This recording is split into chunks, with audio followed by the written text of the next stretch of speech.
സ്തോത്രം. ആമേൻ. അപ്പം നോക്കുമ്പോൾ ഇപ്പോൾ കൂലിക്കാരുടെ വേഷത്തിലാണ് വരുന്നത്. സ്തോത്രം. അവന്റെ ആഗ്രഹം കൂലിക്കാരുടെ കൂടെ കൂട്ടണമെന്നാ. പക്ഷെ അപ്പന്റെ ആഗ്രഹം ഇനി കൂലിക്കാരന്റെ വേഷത്തിൽ നിന്നെ കാണണ്ട. ഓ, ഒന്നുമില്ലാത്തവന്റെ ആമേൻ സ്തോത്രം അവസ്ഥയിൽ നിന്നെ കാണണ്ട. നിന്നെ എന്റെ പദവിയിൽ നിന്നെ കാണണം.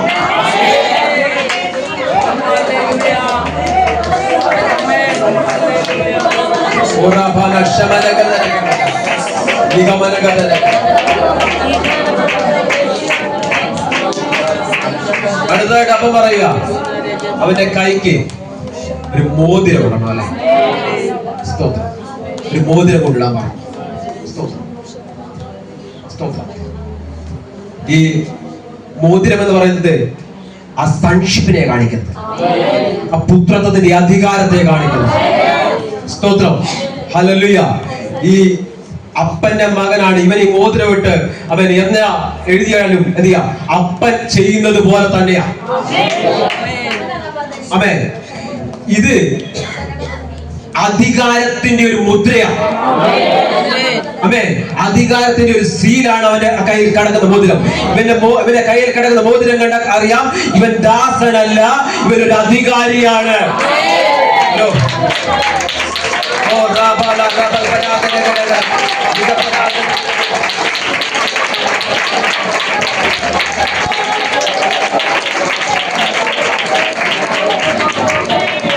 രാവിലെ ഇവിടെ ദൈവ ശുശ്രൂഷ പറഞ്ഞു ഒരു അധികാരത്തിന്റെ കൈമാറ്റം. ആമേൻ. എത്ര പേര് വിശ്വസിക്കുന്നു? ഹല്ലേലൂയ. ആമേൻ. ചില അധികാരങ്ങളെ നിങ്ങളുടെ മേൽ കൈമാറാൻ ആഗ്രഹിക്കുക. ഈ വെളിപ്പാട് നിങ്ങളുടെ അകത്ത് കയറുമ്പോൾ നിങ്ങൾ കുറഞ്ഞവരല്ല, നിങ്ങൾ അധികാരികളാ. ഓ റാബ ഷാബ നഗരഗരഗര.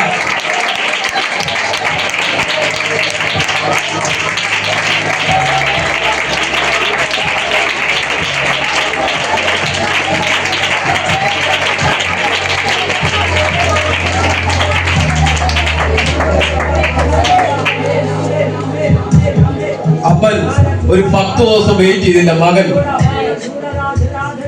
ഒന്ന് നന്നാകുമെന്ന് നോക്കാൻ വേണ്ടി അല്ലെ. വീട്ടിൽ കയറിയ ഉടനെ പറഞ്ഞു, ആമേൻ, ഇവന് എന്റെ അധികാരത്തെ ഞാൻ കൈമാറുക. ഹലോ. വീട്ടിൽ കയറിയ ഉടനെ അപ്പൻ അധികാരത്തെ കൈമാറി. അവന്റെ ആമേൻ സ്തോത്രം മോതിരം ഇടിച്ചു. ഇതൊരു അധികാരമാണ്. ആമേൻ സ്തോത്രം. ആമേൻ സ്തോത്രം. ഇന്ന് പകൽക്കാലം നീ പുത്രത്വത്തിന്റെ പദവിയിലേക്ക് കയറിയ നിമിഷം തന്നെ നിന്റെ മേൽ ദൈവം ഒരു അധികാരം പകർന്നിരിക്കുക. പലപ്പോഴും നിന്നെ തിരിച്ചറിയാതെ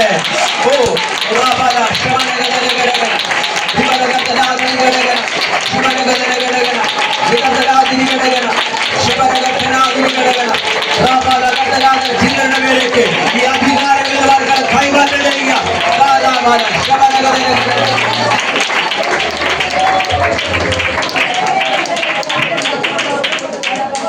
അപ്പന്റെ വാക്കെന്താ, അത് തന്നെ പുത്രന്റെയും വാക്ക്. പുത്രൻ പറഞ്ഞു കഴിഞ്ഞാൽ പിന്നെ അമ്മേ സ്തോത്രം വേറൊരു അപ്പീലില്ല. കാരണം അത് അപ്പന്റെ വാക്ക് തന്നെയാ. ഇന്ന് കാലം ആത്മാവിനെ പറയുന്ന വേടുകളുടെ മേൽ സ്വർഗീയ അംഗീകാരങ്ങൾ വെളിപ്പെടാൻ പോവുക. ഓ നീ നോക്കി കൽപ്പിക്കുമ്പോൾ ചിലത് ആത്മാവിൽ സഫലിക്കാൻ പോവുക. ആരാണ് റിസീവ് ചെയ്യുന്നത്? ഈ അധികാരത്തിന്റെ കൈമാറ്റങ്ങൾ ഇപ്പോൾ സഫലിക്കട്ടെ.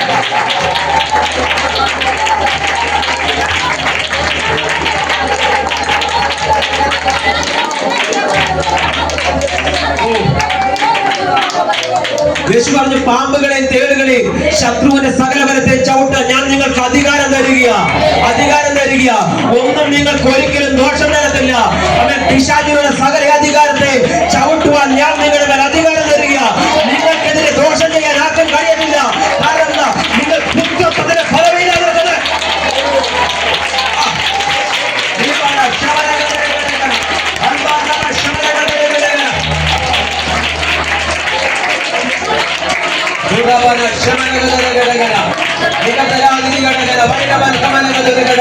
ഇന്ന് പകൽക്കാലം നിങ്ങൾ ഹോളിൽ നിൽക്കുമ്പോൾ, തിരികെ ഭവനത്തിലേക്ക് കയറി പോകുമ്പോൾ നിങ്ങൾ അധികാരമുള്ള വ്യക്തിത്വമായിട്ട് കയറി പോകുന്നത്.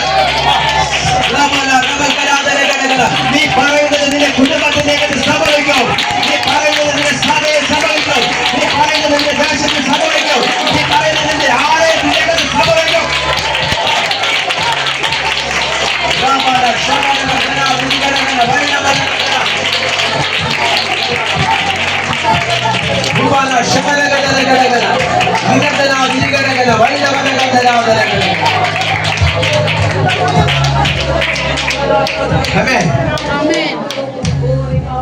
ഹന്നയ്ക്കും തലമുറയുണ്ടായി, പെനീനയ്ക്കും തലമുറയുണ്ടായി അല്ലേ? ഹന്നയുടെ തലമുറ എന്ന് പറയുന്നത് ദൈവത്തിന്റെ ഇഷ്ടപ്രകാരം ജനിച്ച ഹന്ന ജനിക്കുന്നതിന് മുമ്പേ, ഉരുവാകുന്നതിന് മുമ്പേ ഹന്ന ഒരു തീരുമാനമെടുത്തു. ഒരു പുരുഷ സന്താനത്തെ തരികയാണെങ്കിൽ ജീവപര്യന്തം അത് ദൈവത്തിനുള്ളതായിരിക്കും. അവൻ ദൈവം തലമുറയെ നൽകി.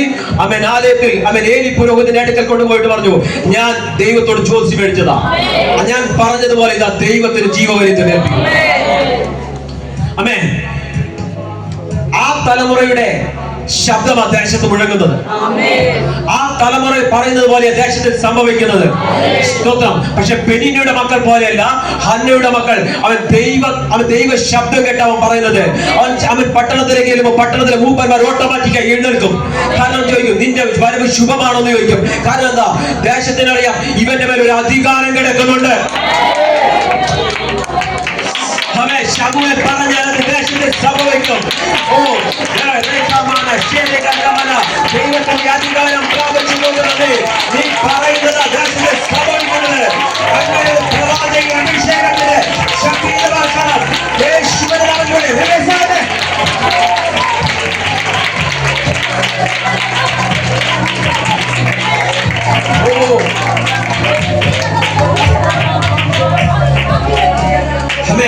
അവന്റെ വാക്കുകളൊന്നും വൃഥാവായി പോയില്ല, പാഴായി പോയില്ല. അതതുപോലെ സംഭവിച്ചെങ്കിൽ ഇന്ന് പാൽക്കാലം പുത്രത്വത്തിന്റെ പദവി നിൽക്കുന്ന നിന്റെ വാക്കുകൾ വാല്യുബിളായിട്ട് മാറാൻ പോകുക, വിലയുള്ളതായിട്ട് മാറാൻ പോകുക, പ്രാധാന്യമുള്ളതായിട്ട് മാറാൻ പോകുക. നിന്നിലൂടെ പുറത്തു വരുന്ന ദൈവ ശബ്ദം അത് സംഭവിക്കാൻ പോകുക.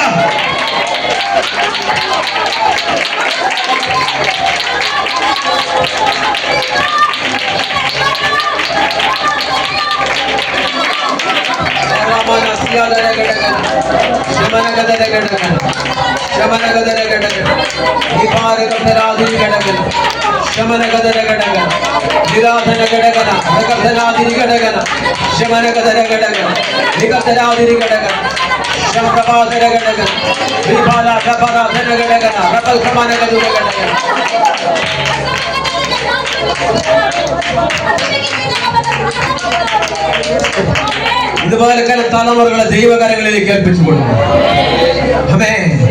അവർ ഈ അധികാരത്തിന്റെ കീഴിൽ ചലിക്കട്ടെ. അവർ ആ ദൈവത്തിന്റെ ആ പുത്രത്തിന്റെ കീഴിൽ ചലിക്കട്ടെ. സ്തോത്രം. ഒരു ശക്തിക്കും അവരെ തകർക്കാൻ കഴിയാതെ വണ്ണം അവർ ഈ അധികാരത്തിന്റെ മൂവ് ചെയ്യട്ടെ.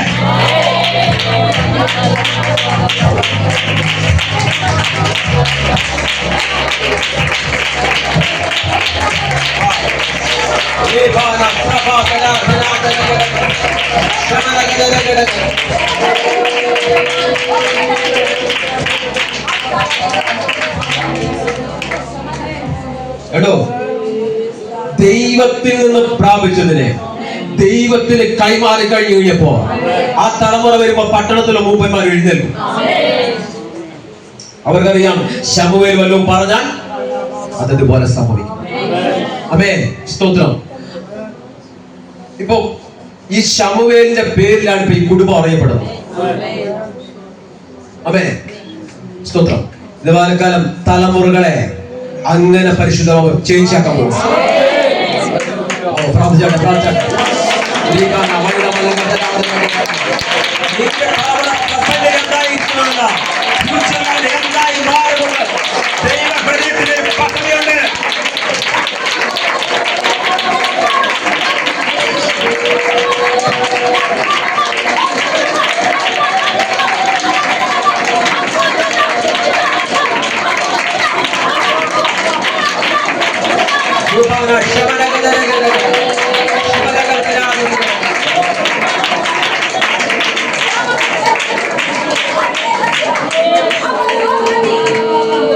ഇശ്രായേൽ അറിയപ്പെടുന്നത് ഇപ്പോൾ ദാവീദിന്റെ പേരിലാണ്. ദാവീദിന്റെ മേൽ വീണ അഭിഷേകം അവന്റെ പുത്രത്തിന്റെ പദവിയിൽ നിൽക്കുമ്പോൾ അവൻ അപ്പൻ അറിയപ്പെടുന്നത് മകന്റെ പേരിലാണ്. ഇന്ന് കാലം അതുപോലെ ചില തലമുറകളുടെ മേലേക്ക് ഈ ദൈവത്തിന്റെ അഭിഷേകത്തിന് കൈമാറ്റം സംഭവിക്കുക.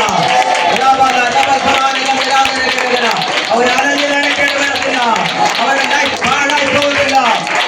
അവരെ കുറിച്ച് ദൈവം വിട്ടിരിക്കുന്ന പദ്ധതികൾ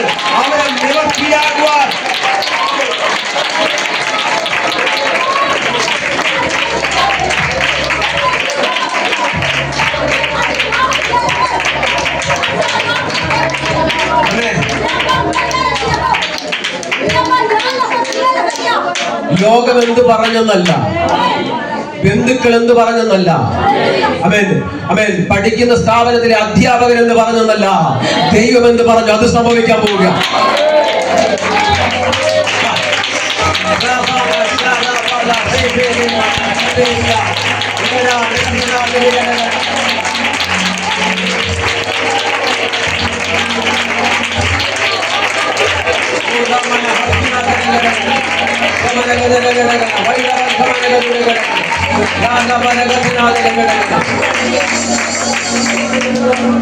യേശുവിനെ കുറിച്ച് ദേശത്തിൽ ഒരു സംസാരം ഉണ്ടായിരുന്നില്ലേ?